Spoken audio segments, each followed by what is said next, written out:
Podcast. I'm your host, Drew DiAlberto.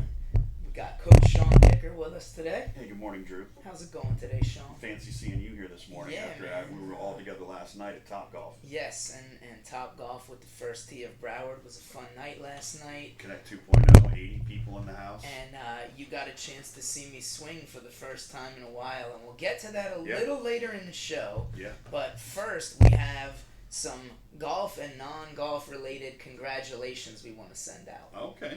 Because the first one is, I've been a Florida Panthers fan. Yeah. I'm older than the Panthers. I grew up in Florida. Yeah. Congratulations to the Florida Panthers. There were rats all over the ice last week with Stanley Cup champions for the first time ever. And a lot of Florida Panthers guys, and former guys and current guys, are also golfers.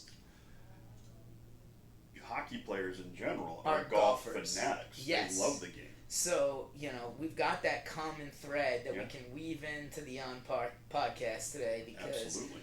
we're proud of our home team. We won it when, it was going to be we're on the wrong side of history if we didn't win. Wow, that would have been really bad. And it was dicey there for a little bit. I mean, we went as far as to post a video on Facebook here at Winners Award Group of Lou and Nick exercising the demons. Yeah, I the saw Malocchio in Italian, right? I saw that, exactly. And we had some fun with it, and you can't argue with results. It worked, obviously. They got rid of all the bad juju, as they say. Yeah. Right, and then the golf related one, and I don't think you know this yet, but our good friend and sponsor, Mr. Chris Boer. Was he a hockey player? No. Fossil Trace in Golden, Colorado, June 26th. He had, on the third hole, 145-yard pitching wedge. Hit it up in the air. He was all over it. It bounced once. He didn't see it bounce, and he couldn't find it. Hole in one. Nice. I love Golden. My son's out there in Boulder, and Golden's just a beautiful, beautiful spot. So he texted me, Rich, and Ed, of course, in fashion of while he's on the golf course, and one of his buddies actually videotaped him and his reaction when he went up to the green, awesome. Which was pretty cool. But he started on the back nine, so it was actually his 12th hole. Okay. And he said that if it was his third hole, it definitely would not have went in because he said his swing didn't show up until we made the turn. Well, there you and go. He shared with me that it was a 47 plus 35. So, obviously, he was telling the truth. He went to the Kicker School of Golf, didn't he? Yeah, that's famous for doing that. And he told me it was his fourth ace and his first ace in 13 years. Wow. So, I'm rocking the Steady Returns hat that we made for him. Nice. And, congratulations to our good buddy Chris. Congrats. And, just a plug for Winners Award Group. If he wants to order his hole-in-one swag, he can go to holein1cc.com and get whatever he wants. And there you have it. Another one is a former student of yours, Mr. Nicholas DiAlberto. Oh, yeah? Also known as Drew's son. Yes. We didn't have enough work for him here at Winners again this summer. Okay. And he went out and got himself a job with one of our vendors. He's making t-shirts. He's printing t-shirts. Yep. And learning how to use films and heat presses and not burn his thumbs. And, I'm really proud of him for going out there at 15 when most of his friends playing video games. don't even doing think nothing. about having a job. They don't even go outside. They don't even leave their room. And I'm trying to continue the education that he got from First Tee with the foundation. And we're actually listening to Rich Dad, Poor Dad on audiobook. I love it. It's one of my favorites. I made sure all my older kids read that. It's an hour. It's an hour from our house. Yep. And I said, I don't care. They're paying you well. They're going to teach you, and we already do business with these folks anyway.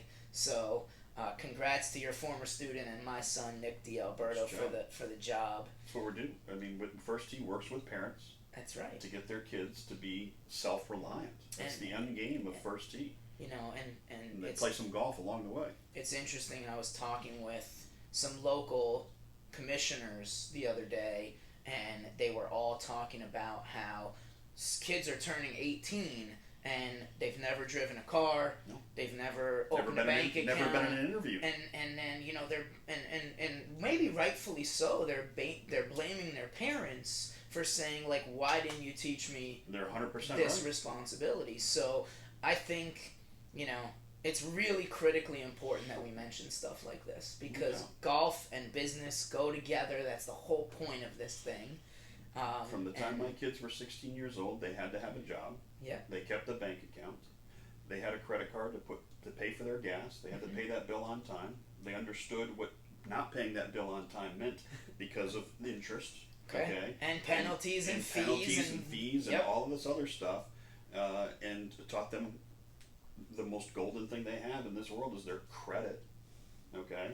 And taught them about compound interest and saving at an early age. Mm-hmm.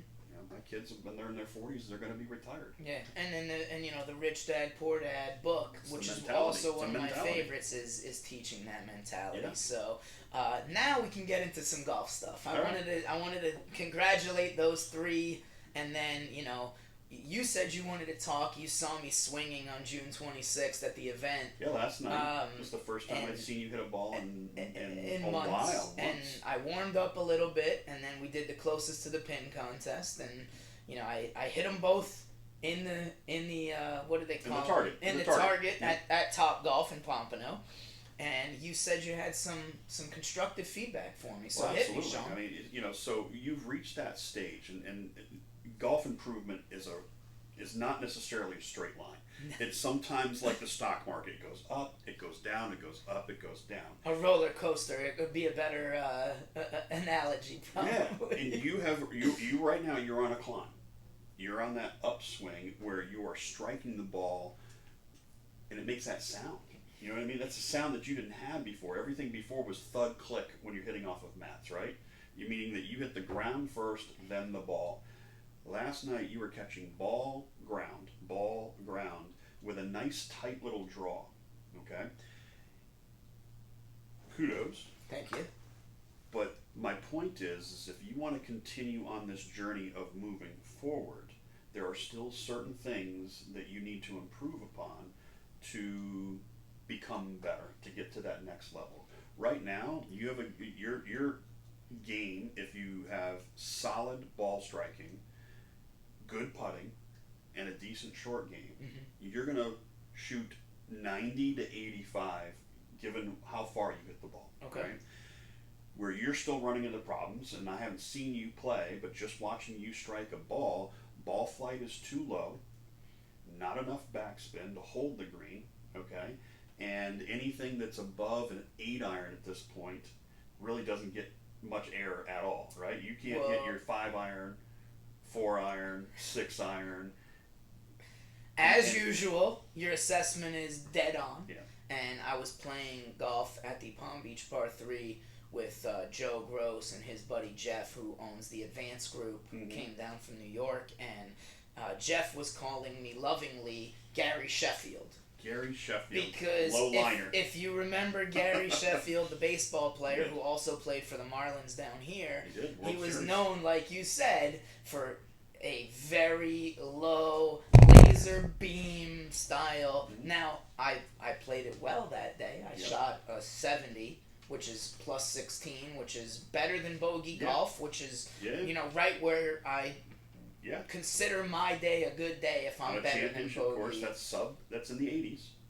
Exactly. That's 80s. Exactly. So, and he was well within his right to call me that, because you're right, my ball striking has improved, but it's not getting as up in the air, and I'm not getting that distance. So on a links style course or a long course, I'm having a carry, I'm getting a higher forced carries over bunkers, undulating greens. It's going to be a challenge for you to play those types of golf courses. So what we got to do, we got to get back in the lab again. All right. And start working on some newer moves through the ball. You're looking great coming away from the ball. You're not moving all over it like you used to be. You're staying with your head very stable. Your body's rotating nicely. That's the stuff you taught me last couple lessons. So of course that's what I've been working on. That's the way through where you're stiff here, and it ends up like this. Okay. So lost the momentum back here. We've got to get you to where you really get those arms whipping through, those hands whipping through, get more club head speed that's going to enable more backspin, which is going to get that ball to rise for you, and when it hits the green, it's going to stop. Well, I'm in. I'll see you Saturday, 100%. I'm there. It's already booked in the calendar. And this is where it can become challenging for players like you, because you've reached a point where you know your striking is solid with what you have. Mm-hmm. In order to get to that next level, you might have to go from that peak that you're at down into a little valley, and this is the difficult part that people don't understand and don't want to acknowledge, is you might have to get a little bit worse. You might have to take a step backwards before you can take 2 steps forward. Well, the good news is I've got a really great instructor who's committed to making me better if I commit to making myself better. So I appreciate that, and I'd be crazy not to use that resource. I wouldn't do it as a PGA instructor with all the experience that I have. I wouldn't do what I'm about to do with you if I didn't know that you were committed. I appreciate that. I would find other ways to help you improve your golf game without making a swing change at this stage, because I know for a fact when we start making changes, you're going to be at the peak and you're going to start going like this. And I used to teach personal defense with a handgun when I lived in Nevada, and we used to tell our students the exact same thing. So it's universal to any sport or activity. We talk about it all the time. If you learn the right technique and practice it, you can get better. If you learn the wrong technique and practice that, or you learn the right technique and don't practice, then you can't get better. And that goes for everything. I would say it's exponential in golf, in my opinion, because golf just has so many moving parts, and it's so many different things: physical, mental, emotional. It's controlling your emotions out there. So I'm looking forward to it. I want to get better. Feed my addiction, Sean. Let's go. I will feed your addiction. And then you talked a little bit about with our producer and partner here on the podcast, Kirsten Frey, about his golf game. Yeah, he was thrilled with the stuff that we did. And so what did give our listeners kind of a what you went through, because this is stuff that's interesting to people that listen to our show, right? They want to get at least good enough to the point where they can play and then talk business afterwards, or have lunch and talk business and then go play golf afterwards, or network on the driving range. So, give us the rundown on Kirsten, because his swing is different than mine. Yeah. His body style is different than mine. Yeah, definitely. You're built differently, different phases of the game. Kirsten was kind of struggling with control with the driver, as a lot of people do. I mean, that's one of the biggest reasons why people can't break 100. Oh, I've seen his slice. We've played together. I know. Uncontrollable, and what that really comes from is a lack of awareness of what you were doing. If you were just going to take your hand and strike a ball, and if you wanted it to go left, you would do this to it. It's like it doesn't. You wouldn't think twice about it. You would just do it. Okay. And you would never come into a ball with your palm looking like this, and yet that's what causes a slice. Okay. In part, it's coming from across the golf ball. So, I mean, if this is your golf ball and you're striking it like this, what kind of spin are you putting on that? You're putting massive amounts of spin on that. So it starts with an education of him understanding what it was that he was doing to the golf ball. Because I always say, well, why did the ball do that? And the student goes, I don't know. Now, obviously, you don't know. I said, you know what the real answer is? You did that to the ball.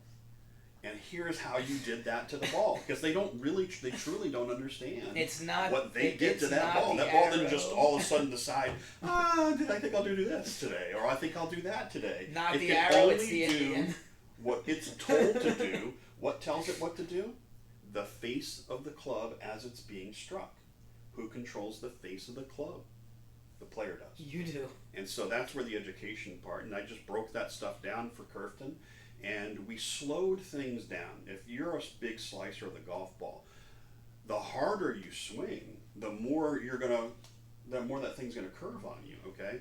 So you have to get too comfortable down to where you are swinging the club slow enough to be able to feel and analyze what you're doing, And then we got to strike balls from mini swings where you really feel. And then I start getting you to feel, all right, I'm tired of seeing the ball go right. How do I make this thing go left? And it turns into these smother hooks, right? Where you're overdoing the motion, just to feel what that's like, and then sooner or later you get that feel for it, and you can start having control over your golf ball. Well, and control is the magic word, right? Because you would rather be 250 straight down the middle than 300 in the water or the woods or the wrong fairway or wherever else the ball goes, that you've got more obstacles than you want to deal with in your way. Well, therein lies the problem, too, is they're watching PGA Tour golf, and they're hitting the ball 350, 360, 370. But what they're not showing is the guy that only hits the ball 280. Yeah. And there's a ton of guys out there. Yeah. Ton of guys out there. The average player's lucky to hit the ball 225. Anybody that can't break 100 is not hitting the ball 300 yards. In their dreams, they're hitting the ball 300 yards. Or if they do hit it, 50% of the time it's out of bounds. And you beat that into me for a year before I listened to you. And I'm happy hitting it 220, 230, and being in the dead center. The last couple times I played with you, that's where my driver was landing. Yeah.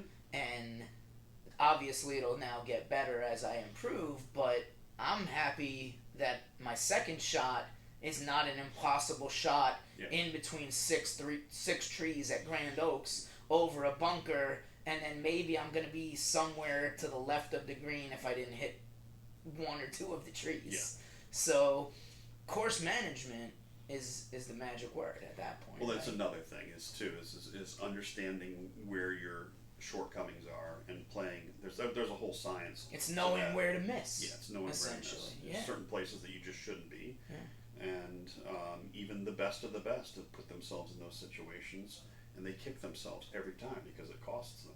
Yeah.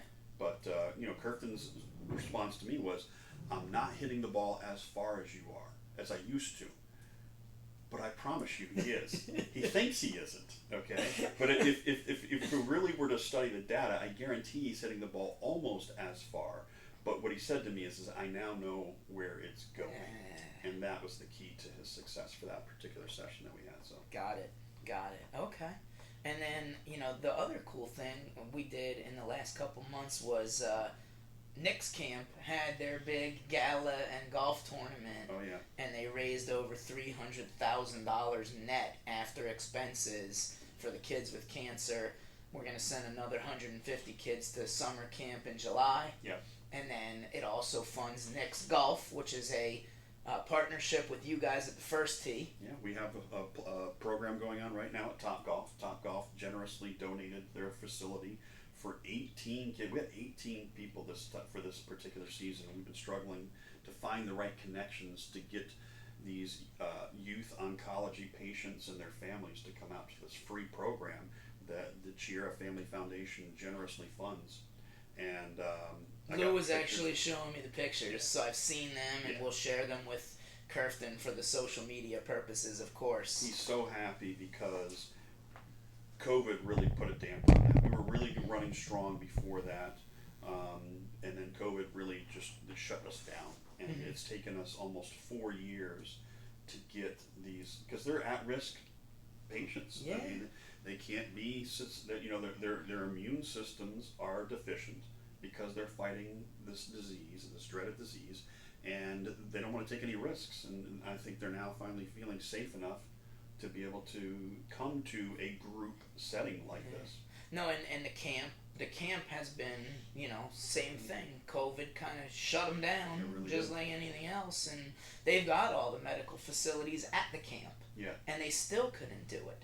And now now the classes are going from 60 or 70 kids back up to the 120 last year. Hopefully it'll be, 150 plus this year. And, it's an honor to be a part of that and help pay for the camp and for Nick's Golf. And, Lou was showing me pictures and nearly crying a couple days ago. Yeah. So, congratulations to us all for our efforts there. And, I just want to get the word out and keep it going because I think it's a really noble thing. Yeah, I'm going to give props to PGA associate Rob Frizzoco for all the hard work that he's done to get that program going. He teaches that program. He's so good at what he does. He's so passionate. He's got such a good attitude. First Tee Broward would be really struggling if we didn't have an individual like Rob Frizzoco. So thank you, Rob. And Nick was at the event also, my son, and he goes up and hugs Rob every time he sees him, because before we got into First Tee, Rob was working at Holiday Park in the summer camp, and he was Nick's archery coach. Oh yeah. Believe it or not. Yeah, well, he's a former PE coach. So, we're big Rob fans, and Nick's always been, and Tessa was in his classes as well, with you at First Tee. So, love Rob. Let's talk 100-hole challenge next. All right. Because everybody's always slow to sign up, and then we hit our stride. I know. And I stress out every time. I know you stress out. I'm sorry, we're 5 weeks away or 6 weeks away at this point from the VIP event. August 9th, 5.5 weeks away. We've got August 9th. Yep. At Coral Ridge Country Club, the Reese Jones Par 3 course, and it's just an amazing layout. Really, really challenging, good golf course, and as good a condition as you're going to find in all of South Florida. Yeah. And it's an alternate shot format, so it doesn't kill you. The 100-hole challenge, if you do the traditional 100-hole challenge, which we do have one of those set. August 16th. Corey Henry was gracious enough to donate the course to us on August 26th. It's a Monday. Country Club of Coral Springs. And it's a grueling test. That's for the real diehards that just love playing golf, and who doesn't want, as you always say, who doesn't want to play 100 holes of free golf? Free golf, that's right. And at the same time raise money for a great charity that services youth, citizens with disabilities and special needs, and our brave men and women of the armed forces and the Veterans Program. And I was talking to a couple people this week and a half, and I told them, I said, look, I'm not even telling you that you need to do this. I'll sign you up your page for you, because you're such a golf addict, you're going to regret it if you didn't do this. That's my new pitch. I've evolved it a little bit. So if you need me to go to those private country clubs and, take the Godfather close approach, there you go. We can talk about that. Make them an offer you can't refuse. Yeah, make them an offer you can't refuse. So really looking forward to. I know we have a very high goal this year because we blew the doors off last year. We raised over $130,000, and this year we're looking at $150,000. But we set a lofty goal last year and we beat it. So we did. Okay, and look, I know that you're gonna freak out and panic probably every day until everyone's signed up and the money's in. The donations are in. I did last year, even because the events were over, and then for 2 or 3 more months afterwards, the money kept rolling. I was joking around with Rich Rogers, our buddy at 6 Degrees, and I said, yeah, I think my job in 100-hole challenge this year is to recruit a bunch of golfers and keep Sean from jumping off of a building when he panics. Going down to the bridge. I had an old boss of mine in Troy, New York. There's the Menands Bridge that crosses from Albany into Troy. And whenever he would stress out, he would talk about, I'm going down to the bridge. Oh, man. Sean's got the bridge picked out. I'm in trouble this year. So, and what else do you see coming up for the On Par podcast? Where do you see us going, next week, next month, 6 months from now? What are your goals? Who do you want to see as guests? What do you want to talk about more? Whether it be, our golf games, how to improve, directors of golf. What do you want out of the podcast in the next month or 2 or 3 or 6? Well, there's so many really highly talented and highly decorated PGA professionals here in the South Florida section. I'm blessed to be the vice president of the Southern chapter, which is just Dade and Broward and Monroe counties. But there's 2,000 others that are really, really dynamic, spectacular men and women. So I would like to invite some more female PGA professionals, because there are so few of them, and they really are a huge asset to our organization. To have female golf professionals, it always enhances your operation. I've always tried to have at least one female. Problem is, they're so hard to get. and when they're really talented and they're really good with people and they're really good at what they do, they're worth their weight in gold. And so I want to invite a couple people. And if we gotta go, I mean, we know Shelby Coyle. She's a friend of the family in First Tee. She's been in the 100-hole challenge. I want to say 8 or 9 years. Since day one. Because this is my 5th year. Yeah. And, you know, I didn't even play golf when the 100-hole challenge started. I had never picked up a golf club when Jack and Bud started it with 7 people and raised $4,000 or whatever now it's grown to where it is now, and we want to keep growing it, which is amazing. But, you know, I don't care if we have to go to Weston Hills. It's only 15 minutes from my house and 22 minutes from yours to have someone like Shelby on the podcast, and I think she'd be great. Yeah, Shelby would be outstanding. You know. Sue Boer who's one of the few LPGA / PGA. She has both cards from both associations. Very talented lady, been in the business a long time. She does all of the PGA Hope programs. All right. She's a certified First Tee coach, and she does superintendent work. It's everything. She's had such a career, and I think that the world needs to know and tell her story. I hope she'll come on the show. Okay. She doesn't really toot her own horn. She just kind of flies under the radar. Kind of like a Jeff Lofstead. Very quiet, very unassuming. Okay. You would have no idea the breadth of experience that this woman has. Gotcha. Because she doesn't pound her chest and go, look at me. and that's the best kind of people to be around, and that's a lot of golf professionals, right? Yeah. I mean, you have the privilege of interacting with those folks all the time. You know, we have a ton of clients in the golf space where I am at Winners Award Group, so I get the pleasure of speaking with them all the time. I just joined the Directors Club as a sponsor, which is 700 directors of golf and racket sports around the country. Now, I don't know how much we want to delve into the racket side of things. However, it's big. Tennis is big at country clubs, and now pickleball is taking over. Yeah, and maybe even padel will be, building more courts, because I know some private country clubs are building padel, or they call it paddle, courts as well. Yeah. So with racket sports increasing, especially at country clubs, maybe we'll have the guys who run the Directors Club. One of them's a director of racket sports at Royal Oaks in Dallas, and the other one is at a club in Houston. Okay. So, we can even appeal to that audience as well. I was first introduced to padel several years ago at the PGA Merchandising Show. They had a whole tennis section there. You told me and, that. Pickleball and padel, and I just sat there and I watched padel and I thought, wow, that is a cool. It's like pickleball mixed with racquetball, because of the way that the squash the court and squash a little bit of squash in there. Yeah. It's like the best of all three combined, and it was really fun to watch.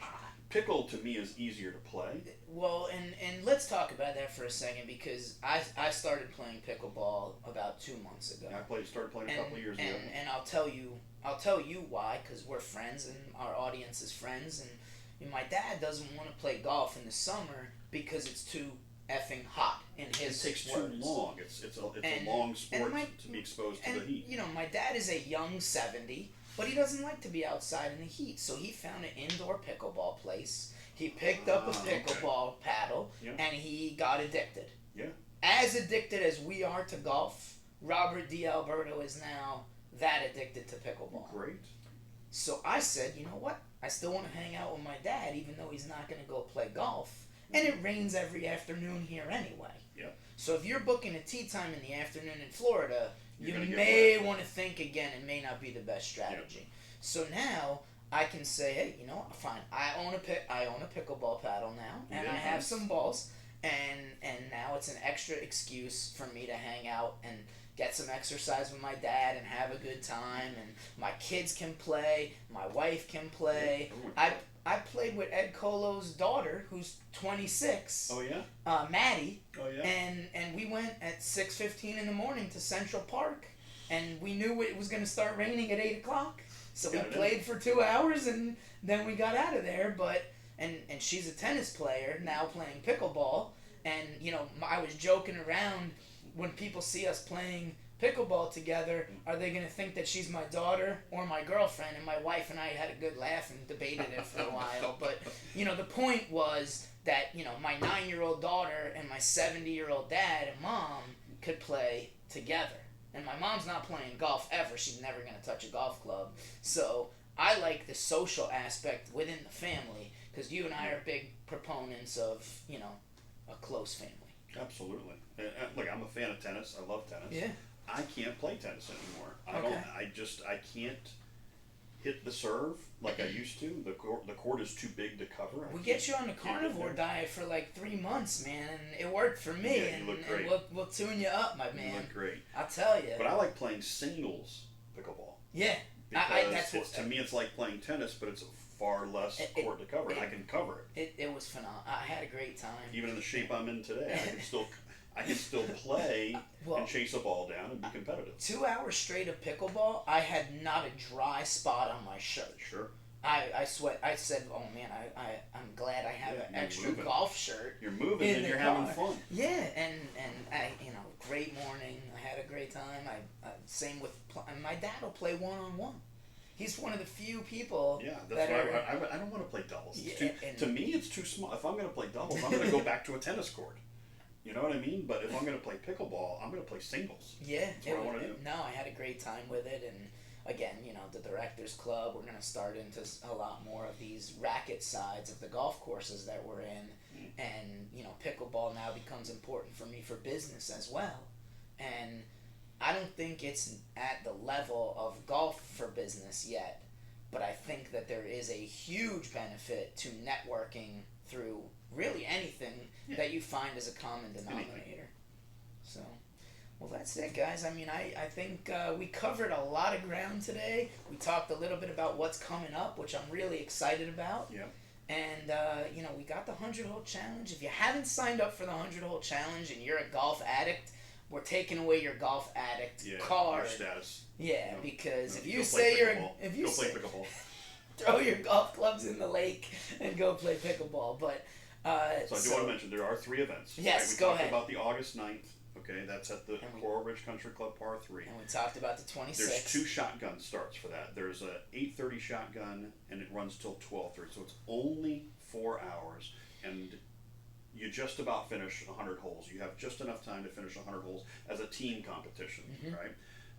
And then we have a beautiful buffet lunch inside the clubhouse. Food is outstanding there. I've said the brisket is my favorite every show. And then the afternoon crew comes and has lunch with the morning crew, and then there's a 1:30 shotgun until 5:30. So that's the VIP event. The recommended fundraising minimum for that is $2,000 per player. Yes. And that's why it is a VIP event. It costs us money to put on, so, you know, to offset that cost, we ask the people that are going to sign up for that event to please raise at least $2,000. And we had double pages last year of 2,000. We had almost 20 people raise $2,000. You know, I want to point out that when I first got into the 100-hole challenge, I thought it was going to be ridiculously difficult to raise money because I didn't have any experience.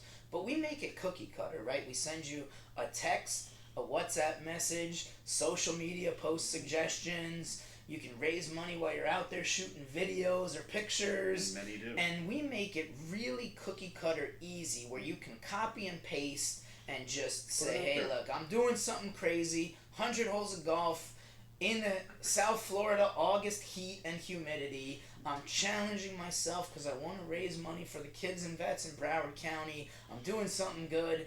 Can you click on the link and put in a credit card for $25, $50, $100, and with Apple Pay, it's so easy.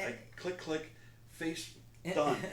And all of a sudden you raise $800 or $1,200 or $1,500 or I think I was over $3,500 or so last year myself. Yep. And I was happy to be number 10 because that means 9 people raised more money than me. Dude, I raised $5,000 last year, and I was 7th.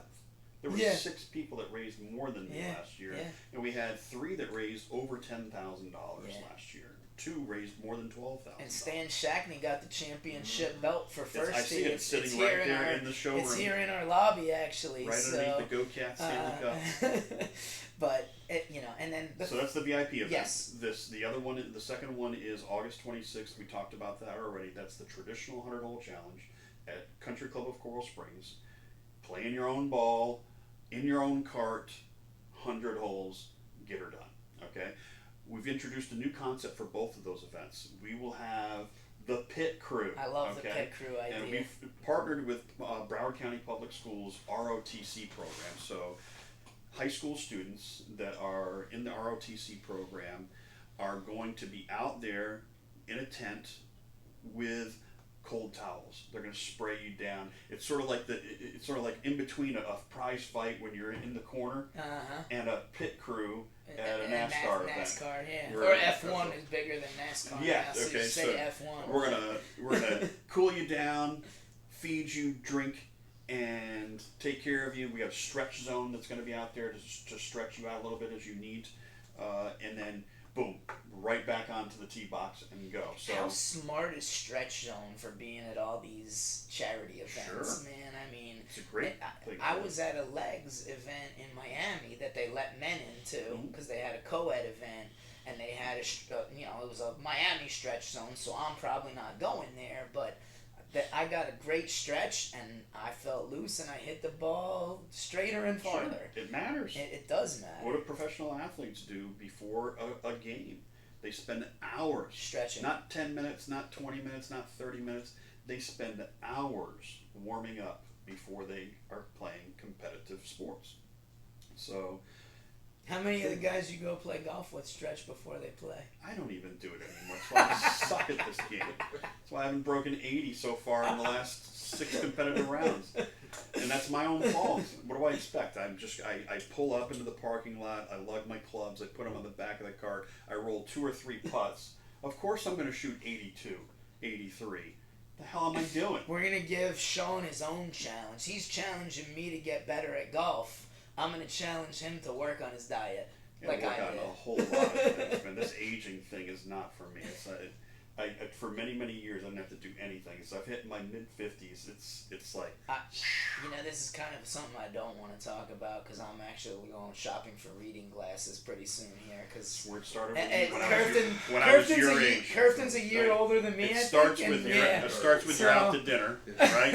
And it's like... Oh, boy. And if you're my not wife watching... says either you need longer arms or you need glasses. One of the two. Yeah, and my wife is 8 years and change younger than me, so she's making fun of me even harder than that. So we got off subject again. Yeah. 100-hole challenge. This is what happens when you have 2 ADD. Oh, stop it. I was never officially diagnosed. Neither was I. They didn't diagnose us back then. They just said we were hyper brats. Anyways. I'm still that. We've got the 2 events, and then finally on September 16th at the exclusive private indoor country club, Loop 19, and from 8 o'clock until about 3 o'clock, we'll have access to their simulator bays. And if you've never been to Loop 19, and most people haven't because it is a very exclusive private indoor center, you can play world famous golf courses. St. Andrews, as I'm looking up here at young Tom Morris, there at the old course. Yep. You can play that golf course. There's numerous top 100 golf now courses. There's even Augusta National, but they have to call it something else for Augusta's copyright one, infringement Pebble Beach, reasons or whatever. Torrey Pines, the list kind of goes on and on and on of great places. And to me, that's a great draw. Look, if you don't want to do that, you really get your golf cart pulled, right? Like, that's just fun. You're in the air conditioning, you're at a nice private club, and you're playing the top courses in the world, and it takes a fraction of the time that it would if you're outdoors. I mean, as chairman of this event for the past, now it's my 5th year, that has its privileges because I get to go to all 3 events. You do. And we went to Lauderdale Links. Our friend Brian Coriston donated his space in Fort Lauderdale last year off a commercial in Bayview, and that is a great facility as well. He's doing really well. People learned a lot about that facility. And it's busy all the time. You brought us Dunkin' Donuts coffee in the morning. We had Laspadas for lunch, which I am a diehard, and even on the carnivore diet the last 9 weeks, I did have Laspadas once. Okay. I'll admit it, because that place is awesome. And yeah, it's just a really fun day. I mean, there's good networking to be had. You meet cool people that have like interests. Yep. There's absolutely no excuses. You can't say it's too hot. You can't say it's gonna rain. You can't say anything. Mm-hmm. You know, who doesn't want to play St. Andrews and Pebble Beach? Indeed. For free! So go to, exactly, for free, exactly. Go to the website, go to firsttbroward.org, click Ways to Get Involved, and the 100-Hole Challenge will pop up. You'll see everything that it's all about, and you click, I want to sign up for this. It literally will take you 1 minute to create your fundraising page, and then once you've created that fundraising page, someone from the committee, myself or Drew, will reach out to you and give you all of the templates that you need to reach out to the community, the people in your network, and start raising funds for the kids and the veterans. And last but certainly not least, send this podcast explaining it to somebody, and it's like going to the gym or going to play pickleball or going to play basketball or golf. Bring a friend with you, because it'll be more fun when you bring a friend with you. Indeed it does. Very good. So, all right, Sean, we'll wrap it up for today. We'll catch you all next week on the On Par podcast. Thanks for listening.